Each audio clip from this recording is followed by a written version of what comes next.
বিজেপির একটা কোন এমপি বলে এমএলএ বলেছিল যে মুসলমান কবরস্থানে অনেক জায়গা চলে যাচ্ছে, পুরানো সিস্টেম চালু করো, ওদেরকে কবর দিতে দেওয়া যাবে না। আগামী দিন যদি এই ওয়াকফ বিল করে লাই, তোমাকে পুরানো হবে, তোমার দাদাকে পুরানো হবে, তোমার মাকে পুরানো হবে, তোমার নানাকে পুরানো হবে। তুমি যদি মনে করো এই পুরানো সিস্টেম চালো, তাহলে ওয়াকফ বিল করতে দাও, হাতে হাত দিয়ে বসে থাকো। যদি বলো না, তাহলে নিজের পূর্বপুরুষদের সম্পদ তুমি দখল করার জন্য নিজের, তোমার তুমি মরে গেছে, এ কাল মরে যাবে, অন্যজন আসবে, আবার কেউ মরবে, আবার কেউ আসবে, কিন্তু দেশ ছিল, দেশ আছে, দেশ থাকবে।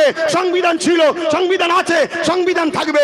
সংবিধান আমাদের কাছে আগে, দেশের প্রাইম মিনিস্টার আমাদের কাছে আগে নয়, সংবিধান আমাদের কাছে আগে, রাজ্যের সিএম আগে নয়, রাজ্যের কোন মন্ত্রী, দেশের কোন মন্ত্রী, দেশের কোন ইমাম হয়, আমার পীর সাহেব হয়, তার বিরুদ্ধে আমরা কথা বলবো।